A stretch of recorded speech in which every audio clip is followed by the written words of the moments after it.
fingers crossed, guys. Fingers crossed. It's nothing catastrophic. Ooh, fight the power. We want our money back. Did you tell them we got some more steaks? And there goes the August budget.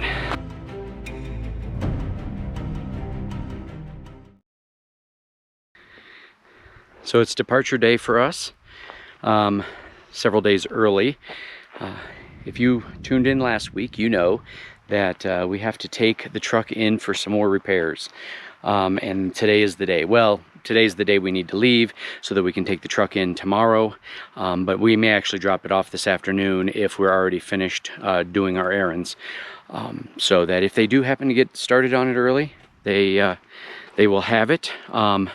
But yeah, so we've got the ever so exciting switchbacks downhill to drive, which I'm not super excited about. There's Michelle right there. We don't have our new mics on yet today, so we're just using the microphone on the media mod. But Michelle, any words of wisdom for the folks out there? Well, I did my walk around, so the outside of the camper is good. Don't forget your walk arounds, people. Yeah, we've done our checklist. I just need to remove our electrical plug that we have routed to our batteries. We're draining our fresh water tank just to kind of alleviate some weight because we're going to have water, electric, and sewer at the new place.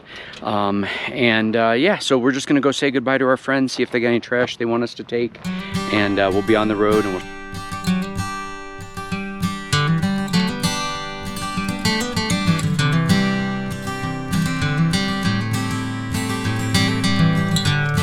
all right, guys, we got settled in at our campsite. Shout out to our neighbors who recognized us. They said they remember Michelle. Well, they remembered me coercing Michelle into getting into the waterfall up in north central Colorado last summer. So they said they were laughing so hard when we finally convinced her to do it. I remember that was Aiden and Lauren were with us, so that's pretty awesome. So we are going to Safeway to remedy a coupon issue.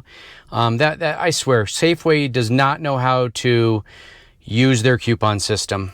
But anyway, so they didn't give us credit for a bunch of the ribeyes that we bought and some cheese. So, and then it's very, very hard sometimes to find a pet store that sells the reptile substrate or cocoa core, if you will. So we're going to try something new in the composting toilet. Small pet clean and cozy. It's like made out of paper, I guess. It says it's super absorbent and expands 3 times the size of what this package is. So we'll give it a try in the compost and see if it works. If it does, it makes it a lot easier because Baumgars or Murphy's or Murdoch's, or Tractor Supply sometimes has that too. So, all right, we'll keep you updated, and we're going to take the truck over here in a little bit as soon as we get done running our errands. All right, wish us luck. We're heading into Safeway.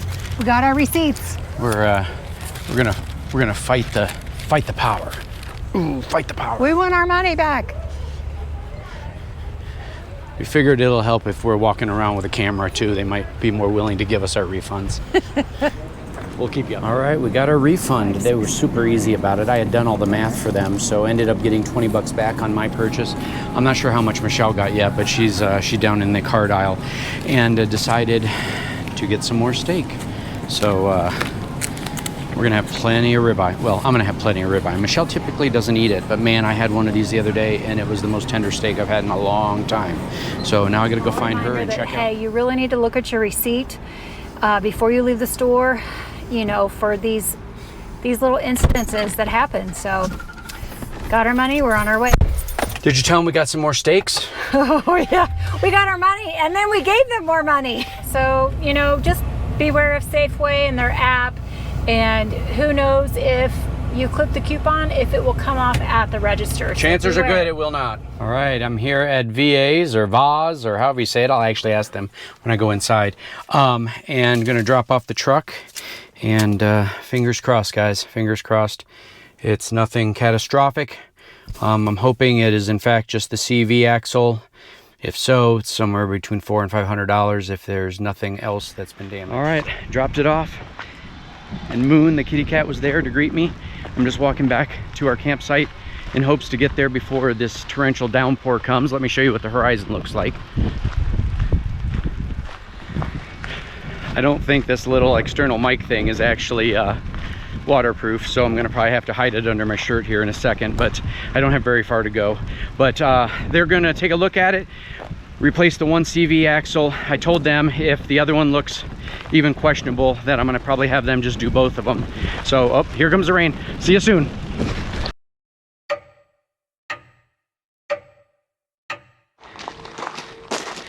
Kyle and Michelle, there she is. Hi. With a quick update. So we just got a text message from the shop asking us to come over since we're only within walking distance. So they're not telling me to come over because it's finished. So I don't know what that means, but we'll share it with you when we find out.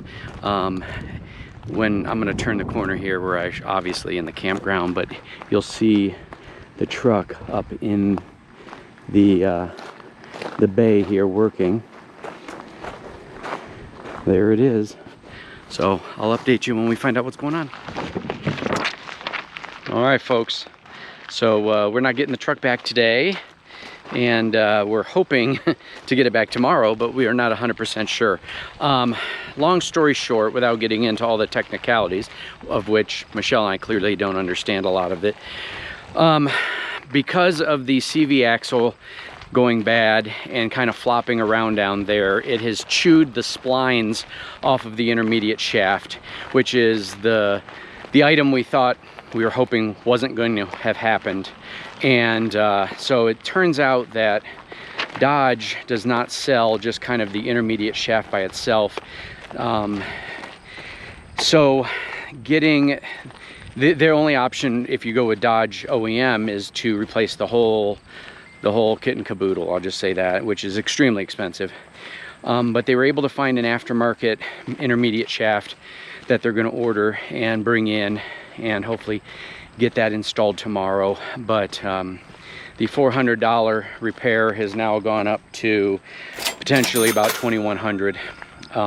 They don't know yet how long it's going to take to get off that old intermediate shaft and put on the new one, so that's kind of an overestimate perhaps. But it could be less than that, but that just kind of gives us the ballpark. But it's something that clearly needs to get fixed. The mechanic took me out and kind of showed me it, and it's clear that if we put a new CV axle on the old intermediate shaft, it's just a matter of time till it fails, because the splines are so kind of rubbed down. I guess what happens is the O-ring goes bad on those, and then mud and dirt and debris, which by the way, that's the only place we ever go, gets inside there and just kind of eats away. And probably because it had been making noise for 2 months, it had excessive wear and tear as well, because we didn't get it fixed right away, which is clearly our fault. But honestly, we didn't think much of it because it was only intermediate. But oh well. I'll give this to Michelle. I'm going to go up and extend our stay and see if by chance they have the ability to block out the Friday in case we have to stay until Friday, or through Friday night into Saturday. So it is part of the expenses of living on the road, and there goes the August budget.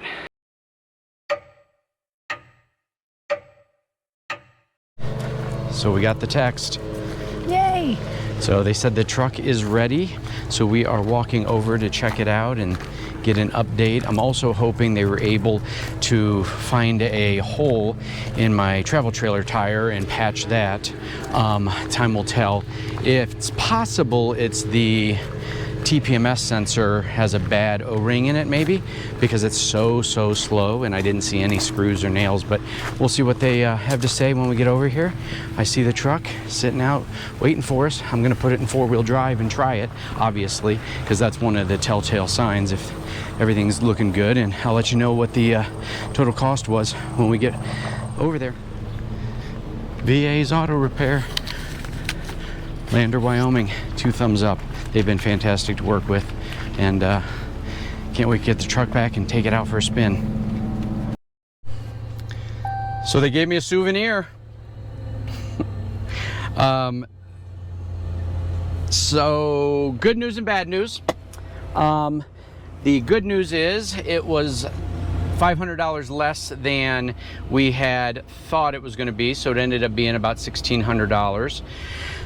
Other good news, they did not find any leak in the tire, so I'm wondering if it is the TPMS sensor that has an O-ring in it that might be slowly leaking, so I'm going to try to fix that. And the bad news is they noticed when they were putting everything back together that the upper control arms and ball joints are kind of cockeyed in there, in part because of the suspension replacement that I had, and he thinks it's due to the spacer that's at the top of the springs, because it's kind of considered a lift kit, and so it's putting kind of weird tension on the upper control arms and ball springs or ball joints. And so he's recommending that you know, sometime in the near future, probably in December when we get down in our stationary in Arizona, to have them replaced. I'm also going to give the company a call over in Rapid City, South Dakota, that did the suspension, and just see if there is in fact a spacer up there that can be removed or reduced at least, to bring it down just a little bit so that the torsion on the upper control arms isn't as great. But he said he thinks it'd be fine as long as I'm not driving any crazy roads, you know, and off-roading and rock crawling, which we don't do any of that. We should be fine. So I'm going to go take it out for a drive now, make sure everything sounds good. I'm going to put it in four-wheel drive, make sure that that's all working well, and I'll probably go over and get some gas while I'm out. So that's one less thing we got to do either later tonight or tomorrow. Michelle had to run back. She had a work meeting. So shout out to VA's auto repair here in Lander. They're fantastic. Super great people. When we went in there into the office today, they said there's a light flashing under your hood, and they thought I was filming everything for YouTube. I said, oh no, that's just the mouse deterrent light, and ultrasonic thing that helps keep the mice out of the engine compartment. So they were interested in that, and so they asked me to send them the link, because they have lots and lots of people with mice getting into their engine bays in their cars out here because they live so rural. So, all right, I'm gonna take it for a drive, and hopefully, knock on wood, nothing significant occurs, and I'll just go get gas and come back to the house or to the camper, put the new tire back on, or put the tire back on the RV, and be ready to head out tomorrow. It's going to cost some money to fix it again, but for now, this is the big issue, and it's a much safer vehicle to drive now, and shout out to VAs. Thanks, guys. All right, folks, I'm getting gas, but I have an update. So when I last left you, I was getting ready just to take it for a test drive, put it in four-wheel drive. Four-wheel drive worked fine. However, the rattle that caused us to start this whole process was still there. So turns out that the CV axle was not the original rattle that I heard. It was something else. I went in and got the main mechanic, and he and I took it for a couple test drives and eventually figured out what it was. And lo and behold, it turned out to be the mounting bracket for the aftermarket air suspension. I have a K&N air filter in there, and the mount was cracked, and we were able to fix it with two big washers. So I mean, I'm still glad it was rattling when it did, because it's the reason I took it in, to find out that the CV axle was all screwed up. But yeah, so you know, it is what it is. We got it fixed, and it was free to fix with two big washers, and it's working much better now and sounding much better. And yeah, so Michelle's just over getting some groceries. We are headed out in the morning. I'm going to highlight the Mountain Range RV Park. Fantastic people, just like the auto repair place. So I told them I'd do a flyover with the drone tonight, as long as it wasn't too windy when I got back. So shout out to them, and thank you for all you've done to accommodate our stay. But we're excited to be leaving and heading to our next destination in the morning, and we'll be sharing more of that with you in probably the next video.